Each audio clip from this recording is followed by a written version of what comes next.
बिस्मिल्लाहिर्रहमानिर्रहीम व बिही नस्तईन अम्मा बाद फ़क़द क़ाल अल्लाहु तआला फ़िल क़ुरआनिल मजीद वल फ़ुरक़ानिल हमीद फ़अऊज़ु बिल्लाहि मिनश शैतानिर रजीम बिस्मिल्लाहिर्रहमानिर्रहीम अर्रिजालु क़व्वामूना अलन निसा सदक़ल्लाहुल अज़ीम। मोहतरम हज़रात, अल्लाह का बहुत बड़ा एहसान व करम है कि उन्होंने हमें और आपको इस बाबरकत मजलिस में आने की तौफीक दी। अल्लाह हम सबों को इसी तरह बार बार इस तरह की मजलिसों में आने की तौफीक अता फरमाए। शायद कि आप हजरात को पता न हो कि ये मजलिस को जो संवारा गया है इसमें कितनी मेहनत है, आप अंदाज़ा नहीं लगा सकते। जो किया हुआ है, जो हजरात कभी किए हैं उनको अंदाज़ा है। मौलाना एहसान साहब हमारे ही मदरसे के अंदर तालीम देते हैं। ये बेचारे तकरीबन 1.5-2 माह कबल ही छुट्टी ले ली कि मौलाना हमारे इलाके में प्रोग्राम नहीं हुआ है, मैं चाहता हूं कि अपने इलाके में एक प्रोग्राम करूं। मैं क्या अच्छी बात है, कीजिए। और दिन रात बेचारे लगे रहे, हालांकि इनकी जरूरत मेरे इस मदरसे के अंदर शदीद है। पूरी निजामत ये संभालते हैं अल्हम्दुलिल्लाह। अगर हम बाहर भी चले जाएं तो मुझे फर्क नहीं होने देता, बड़ी मेहनत करते हैं। अल्लाह इनकी मेहनत को कबूल अता फरमाए और इन्हें जज़ाए खैर अता फरमाए।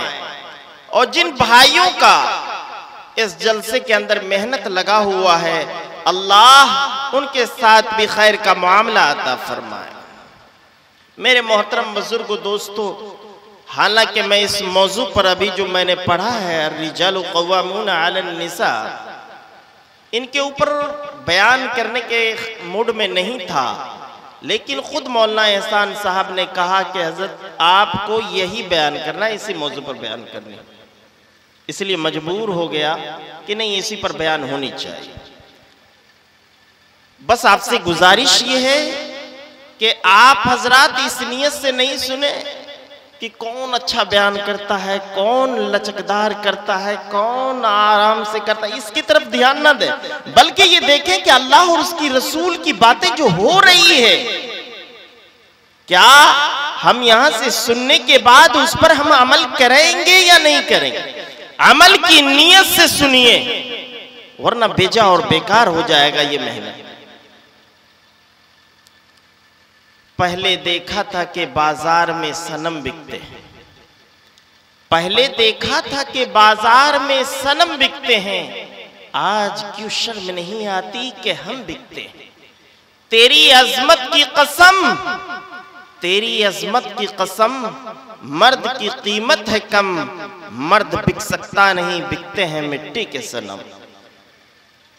आज जो हालात हमारे सामने और जो मुआशरे की सही तस्वीरें हमारे सामने आ रही है, उसे देख देख कर, उसे सुन सुन कर हम सबके रोंगटे खड़े हो जाते हैं कि ऐ मेरे मौला, हम इंसानियत के चमन में हैं या दरिंदों के किसी जंगल में हम अपनी जिंदगी बसर कर।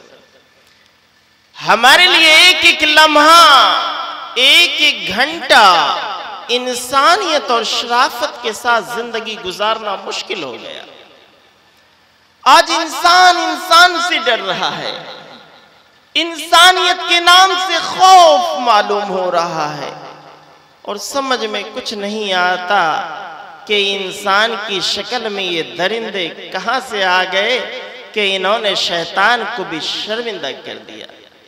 बुजुर्गों, रोजाना हम ये अखबारों में पढ़ते हैं, अखबार क्या, अगल बगल के गांव में, हमारे गांव में ये देखने को मिलता है कि किसी की बहन को जिंदा जला दिया।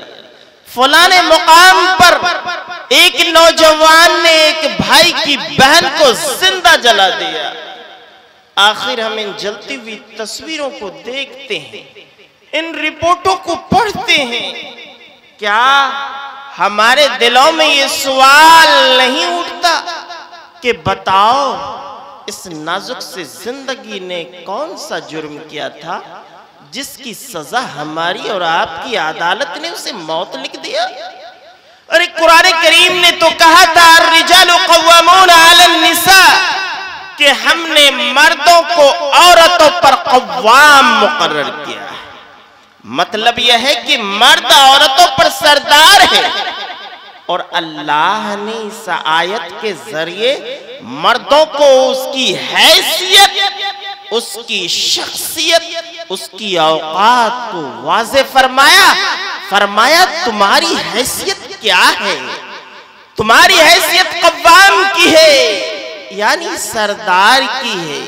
ये तुम पर लाजिम है कि तुम मेहनत से कमाई करके हलाल रिस्क के जरिए से अपनी बीबी के नानो नफका और अपने बच्चों की परवरिश करना ये मर्दों पर फर्ज फरमाया। लेकिन आज उल्टा हो गया, अर्रिजालु कव्वामून अलन निसा का तर्जमा उल्टा कर दिया। आज मर्द औरतों पर सरदार नहीं, औरतें मर्द पर सरदार हो गई। मिसाल के तौर पर सब्जियां लाना है बाजार से तो औरतें जाती हैं, कपड़े लाना है औरतें जाती हैं, बहुत सारे सामान है, जो भी सामान है आज के डेट में औरतें जाती हैं। और क्यों जाती हैं मालूम? कि अगर हम जाएंगे तो 100 रुपये ले लेगा, मेरी मैडम जाएगी तो 80 रुपये में लेकर आ जाएगी। क्या अल्लाह और उसके रसूल ने यही तालीम हमें और आपको दी थी क्या? अल्लाह के रसूल सल्लल्लाहु अलैहि वसल्लम ने औरत का मकाम क्या दिया? हमें और आपको अंदाजा भी नहीं होगा। क्यों नहीं अंदाजा है? हम उलमाओं की मजलिस में नहीं बैठते, और जब मस्जिद के अंदर बयान भी होता है जुमे के अंदर तो हम सबसे आखिर में जाते हैं। हम क्या सुनेंगे? ये कमियां हैं हमारे और आपके अंदर। मेरे मोहतरम बुजुर्गों दोस्तों, बाजार जाना, वहां से सब्जियां खरीद कर लाना, कपड़े खरीद कर लाना, ये औरतों की जिम्मेदारी नहीं है बल्कि मर्दों की है। तुम घर संभालो, मतलब औरतें घर संभालेंगी और मर्द बाहर की दुनिया को देखेगा। अगर आप ये सोच लें कि औरत को औरत क्यों कहा जाता है तो मसला ही समझ अलग, बिल्कुल अलग हो जाएगा, बिल्कुल समझ जाएंगे। क्या औरत के माने पर्दा क्या आते हैं? ये पर्दे की चीज है और आप बाजार में नुमाया करते हैं। इन चीजों से बचिए। मेरे मोहतरम बुजुर्गों दोस्तों, आज के हालात जो हैं उस पर मैं अब गुफ्तगू करने जा रहा हूं।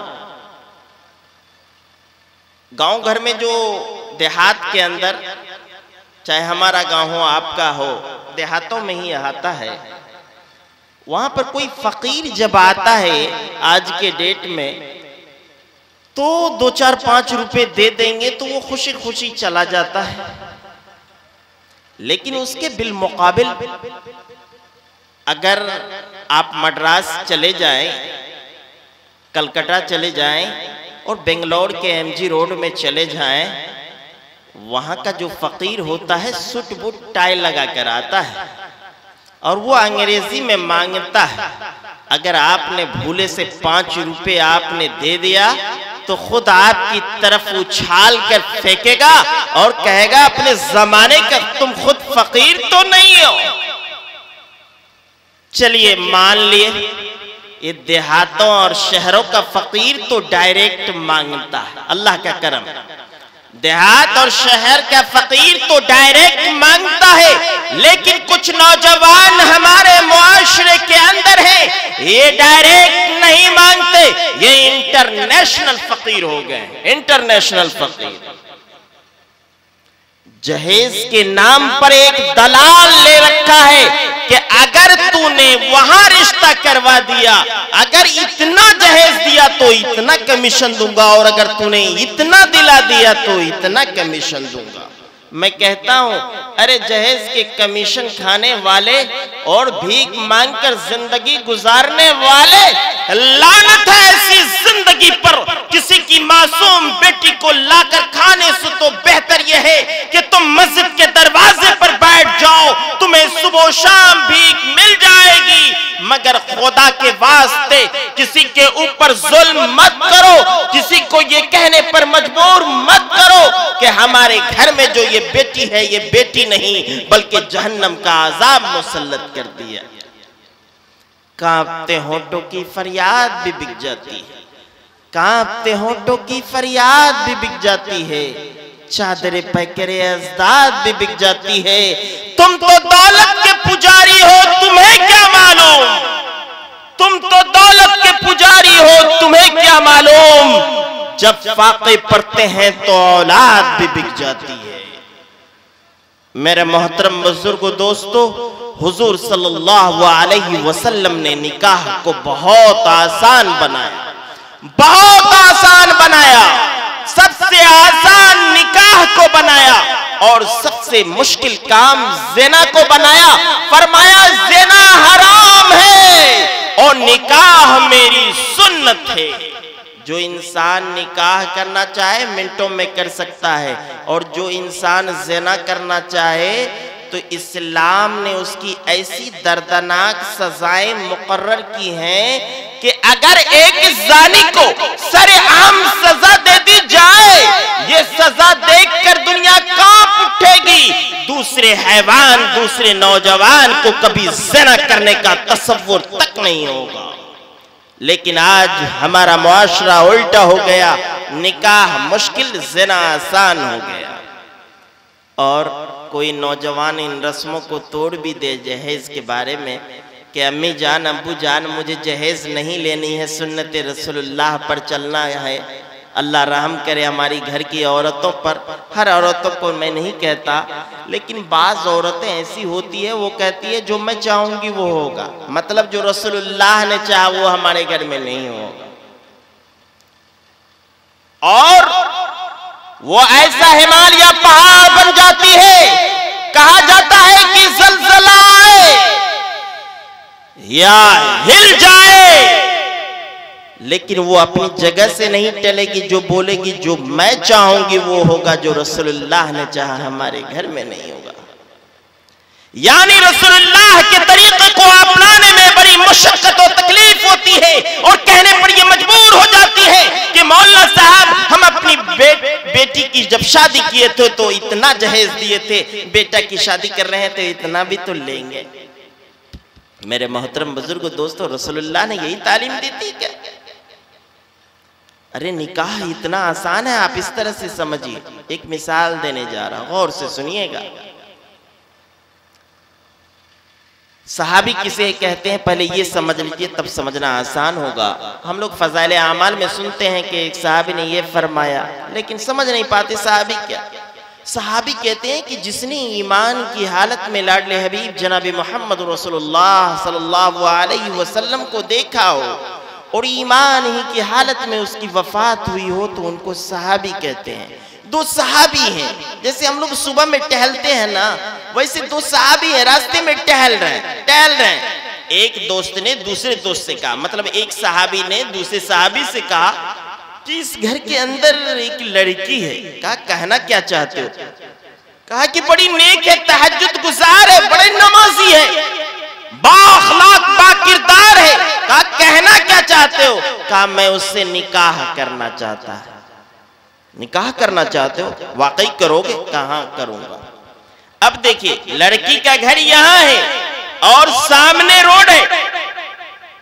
जिनको निकाह करना था वहीं ठहर गए, और उनका दूसरा दोस्त यानी सहाबी, दूसरा सहाबी वो आते हैं, लड़की के घर पर आते हैं, दरवाजा खटखटाते हैं, दरवाजा खोला जाता है, सलामो कलाम होती है, कहते हैं आइए बैठा जाए। बैठते हैं, बात होने लगती है और कितनी सादगी है। सुनिए, कहते हैं कि वो मेरा साथी है, वो मेरा साथी है, आपकी बेटी से निकाह करना चाहता है, आपको पसंद है या नहीं। कितनी साफ गोई आई। आज ऐसा होगा, जूता चप्पल सब निकल जाएगा। इतनी हिम्मत कैसे हो गई कि ये बोलने की। कहा वो मेरा साथी है, आपकी बेटी से निकाह करना चाहता है, आपको पसंद है या नहीं। लड़की के बाप ने सर झुकाया, थोड़ी देर सोचा, सोचने के बाद सर उठाया। सर उठाने के बाद कहा कि वो पसंद नहीं है, मतलब जिसका पैगाम लेकर आए हो वो पसंद नहीं है, बल्कि तुम पसंद हो। जिनका रिश्ता लेकर आए हो वो पसंद नहीं है, जो लेकर आया है वो पसंद है। सोचने का मकाम। अब वो सहाबी सर झुका लिए, सोचने लगे कि जब मेरे साथी के नसीब में नहीं है, लड़की दीनदार है, तहज्जुद गुजार है, नमाजी है, इनके बारे में सुना हूं, एक न एक दिन तो निकाह करना है, निकाह करने में क्या है। सर उठाया, कहा कर लूंगा। साहबी ने क्या कहा? कर लूंगा। अब बाहर जो सहाबी बैठ खड़े हैं वो सोच रहे हैं कि मेरी बात पक्की हो रही है, इसलिए तो लेट हो रहा है। अगर इनकार होता तो फौरी तौर पर आ जाते। अंदर देखिए क्या होता है। अंदर ही बहुत सारे अफराद थे। लड़की के चचा ने निकाह का खुतबा पढ़ा, अंदर निकाह हो गया। थोड़ी देर के बाद वो सहाबी घर से जैसे ही निकलते हैं, दूर ही से उनके दोस्त सहाबी कहते हैं, दोस्त काम हो गया। कहाँ हो गया? वाकई हो गया। कहाँ वाकई हो गया? लेकिन दोस्त मामला उल्टा हो गया। निकाह की बात तुम्हारा लेकर गया था, निकाह मेरा हो गया। कुर्बान जाइए लाडले हबीब जनाब मोहम्मद रसूलुल्लाह सल्लल्लाहु अलैहि वसल्लम के सहाबाए किराम पर, उनकी सीरत पर कि निकाह को कितना आसान बना के छोड़ा। मेरे मोहतरम बुजुर्गों, दोस्तों, अगर हम और आप होते तो केस करते, मुकदमा करते, खानदान की खानदान लड़ाइयां चलती और ये कहने पर मजबूर हो जाते कि तूने मेरे भाई के साथ, तूने मेरे चचा के साथ, तूने ऐसा मामला किया। लेकिन एक सहाबी ने दूसरी सहाबी को दुआएं दी कि दोस्त माफ करना, अल्लाह आपकी जिंदगी को सलामत रखे। असल आपकी किस्मत में था, बीच में रोड़ा तो मैं बन रहा था। देखा निकाह कितना आसान है। लेकिन आज के डेट में अगर किसी का निकाह हो जाए, जब तक दुनिया भर के लोग नहीं पहुंच जाएंगे, तमाम रिश्तेदार नहीं पहुंच जाएंगे, उस वक्त तक निकाह नहीं होगा। मेरे मोहतरम बुजुर्गों, दोस्तों, जनाब कारी फानी बिदायूं साहब जो बहुत बड़े शायर थे, जब इन्होंने अपनी बेटी की शादी की तो अपनी बेटी की शादी में तमाम जहेज से आरास्ता किया, सारा चीज दे दिया। लेकिन जब जहेज कम पड़ गए तो जनाब कारी फानी बिदायूं साहब जिस घर में रहते थे उन्होंने उस घर को बेच दिया और उनके रकम दामाद के हवाले कर देते हैं। जब बेटी रुखसत होने लगती है तो बाप अपनी बेटी के कान में ये कहता है कि बेटी तुम इस घर से जा रही हो, दोबारा इस घर में मत आना, इसलिए कि तुम्हारे निकाह के जहेज के साथ साथ हमने इस घर को भी बेच दिया है। बेटी जब ये सुनती है, रोती है, पीटती है, हाँफती है, कांपती है, मगर मजबूर है। आखिरकार वो ससुराल जाती है। चंद दिनों के बाद ये इत्तला मिलती है, ये खबर मिलती है कि उनके जालिम ससुराल वालों ने उनको कत्ल कर दिया। जब ये खबर लड़की के बाप को पहुंचती है तो वो जनाजा पे आते हैं और बेटी का चेहरा देखते हैं और ये शेर पढ़ते हैं, अब आया याद, अब आया याद, ऐ यारा ने जां इस नामुरादी में, अब आया याद, ऐ यारा ने जां इस नामुरादी में, कफन देना तुझे भूले थे हम सामान्य शादी में, सब कुछ दे दिया था तेरे जहेज में, सब कुछ दे दिया था तेरे जहेज में, कफन का टुकड़ा भी दे देता तो क्या फर्क पड़ जाता। कम अज कम इन जालिमों ने जो कत्ल की है कफन अपने बाप की तरफ से मिल जाता। मेरे मोहतरम बुजुर्गों दोस्तों, आज उम्मत मुस्लिमा के अंदर ये चीज पाई जा रही है, चाहे लड़की के बाप कहां से कर्ज लाए, घर बेचे या जमीन बेचे या कौन कौन सामान को गिरवी रखे, हमें उससे कोई फर्क नहीं पड़ता, कोई फर्क नहीं पड़ता। मेरे मोहतरम बुजुर्गों दोस्तों, अगर हम और आपने अपने बेटे की शादी की और आपके बेटे की शादी में जहेज के लिए अगर बेटी का बाप अगर बिलखता है, कलपता है, परेशान होता है, अजियत और मुसीबत में वो लगा रहता है, अगर पूरी अजियत और तकलीफ में वो भरा रहता है, तो याद रखिएगा आप चाहे करोड़ों के सामान क्यों न ले आए, आप सुख की जिंदगी नहीं जी पाएंगे, सुख की जिंदगी नहीं जी पाएंगे। चाहे करोड़ों का माल क्यों ना आप ले आए, आप परेशान रहेंगे। मेरे मोहतरम बुजुर्गों दोस्तों, सामान के पीछे हम और आप पड़े रहते हैं। अभी लड़की आती भी नहीं है, हम पीछे की तरफ मुड़ते हैं कि सामान वाला जो गाड़ी गया था वो भर के आ रहा है या नहीं। अगर भर के आ रहा है तो लड़की का स्वागत, उनका इस्तकबाल बहुत बेहतर से होता है। अगर वो सामान कम हो तो उस लड़की की जिंदगी को उसी रात से जहन्नम बना दिया जाता है, जहन्नम बना दिया जाता है। मेरे मोहतरम बुजुर्गों दोस्तों, बहुत सारे मसाइल हमारे पास आते हैं और मैंने देखा है औरतों को जो अपनी बेटी की शादी कराना चाहते हैं, रोती रहती है, बिलखती रहती है। अभी 4-5 रोज कबल मेरे पास आया, कहा मोहल्ला साहब मैं क्या करूं, मैं दूसरे स्कूल में जाकर मैं काम करती हूं, मेरी बेटी जवान हो चुकी है, वो भी काम करती है, जहेज के सामान नहीं हो पा रहे हैं, रिश्ता लग जाता है लेकिन सामान मुहैया न होने की वजह से रिश्ता टूट जाता है। मेरे मोहतरम बुजुर्गों दोस्तों, ये सिर्फ एक घर की ये पुकार नहीं है, हर गांव की पुकार है, हर मोहल्ले के अंदर की ये पुकार है। इस शादी को आसान हमें और आपको बनाना है, हमें और आपको बनाना है। और आज जो लड़कियां 20-20 साल, 25-25 साल की उम्र होने के बावजूद वो घर में रहती है और नाजायज ताल्लुकात भी पैदा हो जाते हैं, इसकी वजह हम और आप हैं। खुदा के आपको जवाब देना पड़ेगा। अगर शादी आसान हो जाए तो खुदा की कसम ये ज़िना आसान हो जाएगा। खुदा की कसम खा के कह रहा हूं, आप पूरी मजलिस में मैं कह रहा हूं, अगर हम और आप अगर शादी को आसान किए तो यकीन जानिए अल्लाह की रहमतें भी उतरेंगी, अल्लाह की रहमतें भी उतरेंगी। लेकिन हम लोगों ने ये करके छोड़ रखा है कि चलो कोई बात नहीं, अपना जैसे तैसे है, 10 लाख रुपए ले लेंगे, 20 लाख रुपए ले लेंगे, 5 लाख रुपए लेंगे, गाड़ी भरकर हम सामान ले आएंगे, चलिए आप मालदार हैं, दोनों तरफ से आप कर गुजरेंगे।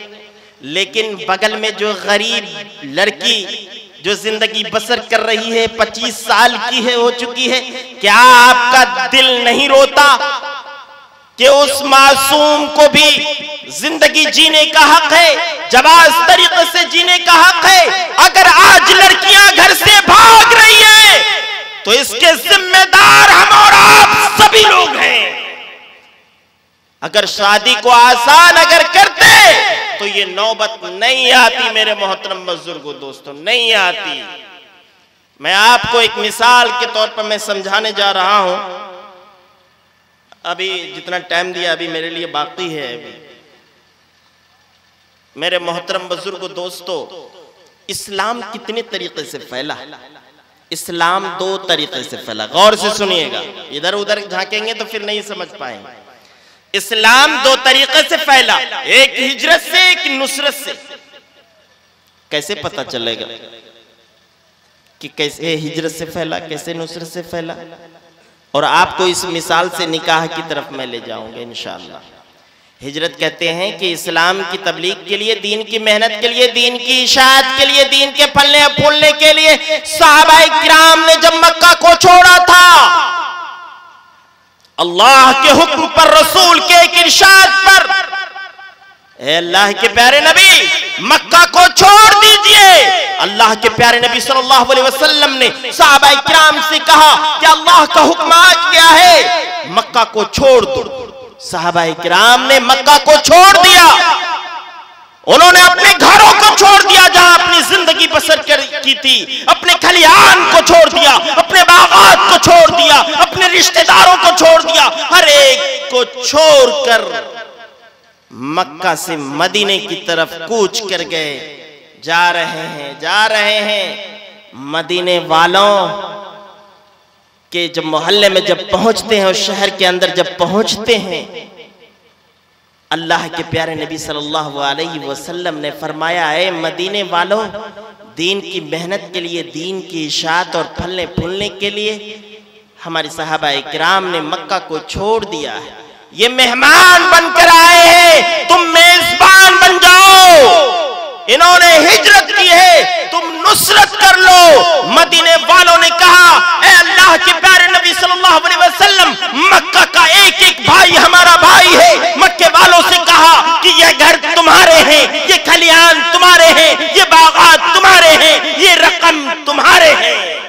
मक्का वाले ने हिजरत किया तो मदीने वालों ने नुसरत की। मक्का वाले मेहमान, मदीने वाले मेजबान बन गए। निकाह के अंदर भी 2 चीज होती है, एक हिजरत और एक नुसरत। जब हमारी बेटी जब बालिग हो जाती है और उसके लिए रिश्ता मुतय्यन करने के लिए जब एक शहर से दूसरे शहर को रवाना होते हैं कि कोई लड़का मिल जाए, कोई नेक लड़का मिल जाए, जब शहर को कूच करते हैं और मुश्किल से जब एक लड़का मिलता है और बात चल पड़ती है, बात ये भी हो जाती है कि किस तारीख में निकाह होनी, किस तारीख में निकाह होनी है।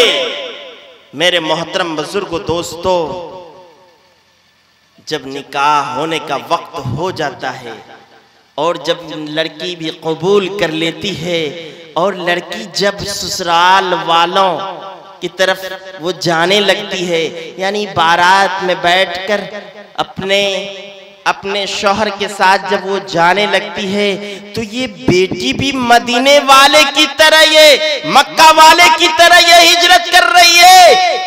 ठीक उसी तरीके से जिस तरह से मक्का वालों ने अपने घरों को छोड़ा था, अपने भाई और बहनों को छोड़ा था, छोटे छोटे बच्चों को छोड़ा था और अपने भाई और रिश्तेदारों को छोड़ा था, अपने तमाम मालो दौलत को छोड़कर मदीने जब कूच किए थे, ठीक इसी तरीके से ये लड़की मक्का वाले की तरह हिजरत कर रही है। ये लड़की अपने माँ बाप को छोड़कर जा रही है, अपनी छोटी बहनों को छोड़ के जा रही है, अपने भाइयों को छोड़ के जा रही है, अपने रिश्तेदार, अपने चचा, हर एक को छोड़ के जा रही है। इन्हें अपनी सहेलियों से भी मोहब्बत होती है, अपनी सहेलियों को छोड़ के जा रही है। वो खलिहान, वो बागात से भी मोहब्बत थी, हर एक को छोड़कर ये लड़की मक्का वाले की तरह ये हिजरत कर रही है। कहां? ससुराल। और ससुराल वाले काश मदीने वाले की तरह नुसरत करना सीख लेते, मदद करना सीख लेते। मेरे मोहतरम बुजुर्गों दोस्तों, मदीने वाले ने ये नहीं पूछा था कि तुम अनाज लेकर आए हो या नहीं, जमीन लेकर आए हो या नहीं। मेरे मोहतरम बुजुर्गों दोस्तों, तो इस लड़की से क्यों पूछा जाता है कि तुम्हारा बाप मुझे कितना सामान दिया, फ्रिज क्यों नहीं दिया, गाड़ी क्यों नहीं दिया। मेरे मोहतरम बुजुर्गों दोस्तों, आपसे मैं गुजारिश करता हूं, ये दुनिया कितने दिन के लिए है भाई? ये दुनिया कितने दिन के लिए? वहां आखिरत की जिंदगी के एतबार से कोई जोड़ घटाव करके मुझे बताए कि 2 मिनट की भी जिंदगी हमारी यहां है, 2 मिनट की भी जिंदगी हम यहां नहीं गुजार पा रहे। और उनके लिए मर मिटते नहीं। मेरे मोहतरम बुजुर्गों दोस्तों, अल्लाह के सामने हमारी और आपकी पेशगी होगी, अल्लाह सवाल करेगा और हमारे पास क्या जवाब रहेगा, हम और आपको सोचने का मकाम है। इसीलिए आप हजरात से मैं गुजारिश करता हूं कि तौबा कीजिए कि इंशाअल्लाह मैं अपने बेटे की या अपने पोते की शादी करूंगा तो बगैर जहेज के करूंगा, लाडले हबीब जनाब मोहम्मद रसूलुल्लाह सल्लल्लाहु अलैहि वसल्लम की सुन्नत पर चलूंगा। कहिए वादा कीजिए, करेंगे इंशाअल्लाह, कहिए इंशाअल्लाह करूंगा। खुदा की कसम सुन्नत रसूलुल्लाह पर चलकर देखो, तुम्हारा घर जन्नत न बने तब मुझे बताना। फोन करके कह देना कि मौला आपने कहा था कि सुन्नत रसूलुल्लाह पर चलने पर घर जन्नत बन जाता है, कहां बना? अगर ना बने तो मुझे फोन करके बता देना, जो जुर्माना ठोकोगे मैं देने के लिए तैयार रहूंगा इंशाअल्लाह। जो चीज देखने की है वो चीज देखते नहीं, बस सूरत के पीछे पड़े रहते हैं, मालो दौलत के पीछे पड़े रहते हैं, हस्ब और नसब के पीछे पड़े रहते हैं, लेकिन जो चीज सीरत देखनी थी वो सीरत देखते ही नहीं। मेरे मोहतरम बुजुर्गों दोस्तों, आप अपने घर को जन्नत बनाइए। यहां कुछ नौजवान, आखिरी बात मैं करने जा रहा हूं, मौजू से हटकर बस चंद मिनट लूंगा। बहुत सारे नौजवान हजरात, मेरे मोहतरम बुजुर्ग दोस्तों, बहुत सारे नौजवान ऐसे हैं और शिकायतें आती रहती है बड़े बड़े मौलाना के पास, आपके पास भी आती होगी कि मौलाना साहब क्या करें, मेरा बेटा जो है मुझे एक थप्पड़ लगा दिया। ऐसा भी आया है, मौलाना साहब मेरे बेटा जो है वो मुझे घर में रहने नहीं देता, वो मेरे घर में नहीं रहने देता, हर चीज बनाया हुआ मेरा है लेकिन रहने नहीं दे रहा है, मां को भी मारता है। याद रखिए नौजवानों, कान खोलकर सुन लेना, जो शख्स अशरफ अली थानवी रहमतुल्लाह अलैह ने लिखा है, और अशरफ अली थानवी तो छोड़िए, आप जब कुरान का मुताला कीजिएगा तो अल्लाह तबारक व तआला कुरान करीम के अंदर जहां जहां अपनी बंदगी के बारे में फरमाया है कि तुम मेरी इबादत करो, वहां पर यह भी लिखा है कि माँ बाप का अदब करो, माँ बाप के एहसान तले तुम दबे हुए हो, माँ बाप की खिदमत करो। जन्नत बगैर माँ बाप की खिदमत किए बगैर मिल जाए ये मुश्किल है, याद रखिएगा। और जो लड़का, जो नौजवान अगर कोई माँ बाप को अगर एक थप्पड़ अगर लगा देता है, खुदा की कसम उसकी मौत उस वक्त तक नहीं हो सकती जब तक कि उसकी औलाद उसको दुनिया के अंदर थप्पड़ न लगा दे। मैंने जिंदा मिसालें देखी है। बेटे ने, आप छोड़ने वाला मौलाना नहीं हूं मैं, जो बोल रहा हूं सच बोल रहा हूं। बेटे ने अपने बाप के गले में रूमाली लगाया था। क्या लगाया था? रूमाली लगाकर खींचा था। मैं तकरीबन 4 साल पहले मैंने ये देखा कि उसका बेटा, अब उसका बेटा ठीक उसी तरीके से अपने बाप को गले में कोई था वो पकड़ के खींचता रहा और मारा भी। आंखों ने देखा है। जो चाहते हैं कि कल होकर मेरी इज्जत हो, अदब व एहतराम हो, खुदा की कसम आज तारीख से माँ बाप का अदब करने लगो। अगर कोई गलतियां हो गई है, गलतियां सरजद हो गई है तो पांव पकड़ लो, अब्बू जान मुझसे गलती हो गई, आप माफ कर दें। अभी इसी जुमा रोंगटे खड़ा करने वाला मैं बयान में कर रहा हूं, आखिरी बात। इसी जुमा एक इमाम साहब, मुझे कहीं और जाना था, इमाम साहब ने कहा कि मौलाना साहब मैं एक मरीजा को लेकर मैं हॉस्पिटल में हूं, हजरत आप जो हैं फलानी जगह पर आप जो है जुमा पढ़ा दें और बयान भी कर दें। एक भाई कहा था तो मैं अपनी गाड़ी को घुमा दिया और फिर उसके बाद उस मोहल्ले के अंदर गया। और मेरी आदत है अक्सर व बेशतर, ये कोई बड़ाई की बात नहीं है, पता नहीं क्या है कि मैं जब स्टेज पर चला जाता हूं एक तो ये कि 1 बज गया था, मैं तकरीर करने के मूड में नहीं था कि वक्त हो चुका है, लेकिन चंद लोगों ने कहा कि मौलाना साहब जब आप आ चुके हैं, चाहे आधा घंटा लेट ही क्यों ना हो, आपका बयान होना।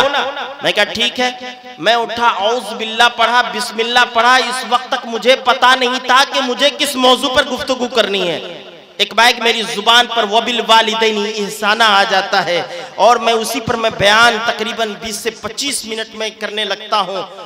बयान करने के बाद नमाज से फारिग हुआ, सुन्नतों से फारिग हुआ। जैसे ही मस्जिद से कदम को मैं नीचे में उतारता हूँ, मस्जिद के सहन में जो मिट्टी का था, एक लेडीज आती है, हाथ में कुछ कागजात है। वो कहती है कि मौलाना साहब मुझे इंसाफ चाहिए। मौलाना साहब मुझे इंसाफ चाहिए, रोंगटे खड़े हो गए। मैं समझ गया। उन्होंने कहा कि मौलाना साहब मेरे बेटे ने, खुदा की कसम खा के कह रहा हूं, रो रही थी, आंखें बिल्कुल आंसू से तरबतर और ठोर कपकपाहट पूरे। वो बोली कि मौलाना साहब मेरे बेटे ने इतना मारा है, मेरे दांत को तोड़ दिया है, मेरे दांत को तोड़ दिया है। फिर उसके बाद उन्होंने फिर ये ऐसे कि इधर दिखाना चाहिए कि यहाँ भी मारा है। मैं चेहरे को फेर लिया, मुझे बाहर निकलना था। वहां के कुछ हजरात थे, मैंने कहा कि भाई यहीं सेहानी में कुछ बिछाओ। बिछाया। कहा इनका बेटा इसमें है? कहा 2 बेटा है। उनको बुलाया। बुलाने के बाद मैंने कहा कि क्या जुबान से आवाज नहीं निकल रही थी? क्या कोई बेटा अपनी माँ को इतना मारता है कि दांत तोड़ दे? मैं उसके बेटे को कुछ सुनाने ही वाला था, समझाने ही वाला था कि वो हाथ जोड़ लेता है और कहता है मौलाना साहब अब बताने की जरूरत नहीं है, आपकी तकरीर से मेरी अकल खुल गई। माँ को के पैर को पकड़ लेता है कि अम्मी जान अब तक गफलत में थे, मैं अपनी बीबी की बात पर, उनकी बात को सुनकर मैं आपको मारा हूं, आप माफ कर दीजिए। दोनों माँ बेटा रोने लगता है, चिपक कर रोने लगता है। माँ भी इस आलम में फौरी तौर पर कहती है कि जा बेटा मैंने माफ किया।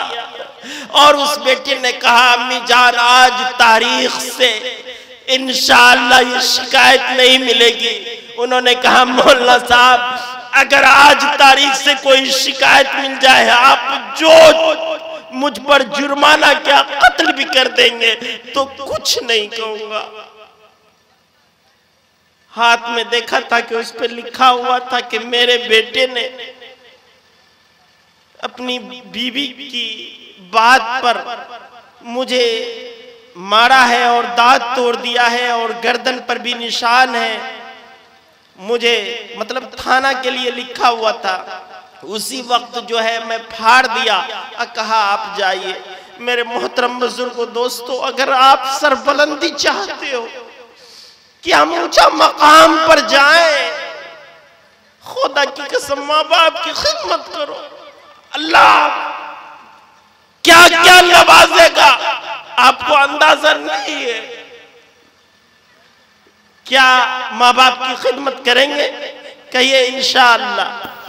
वरना याद रखिए अगर आपने ये चाहा कि हम माँ बाप को तकलीफ दे देंगे, हम अपने बेटे को दारुल देवबंद में पढ़ा लेंगे, अमेरिका के अंदर पढ़ा लेंगे, कहीं पढ़ा लो दुनिया के अंदर, वही मामला करेगी जो आपने अपने बाप के साथ किया है। अगर कोई गलती आपसे हो गई है तो माँ बाप से माफी मांगेंगे इंशाअल्लाह। अल्लाह ताला कहने सुनने से ज्यादा अमल की तौफीक अता फरमाए।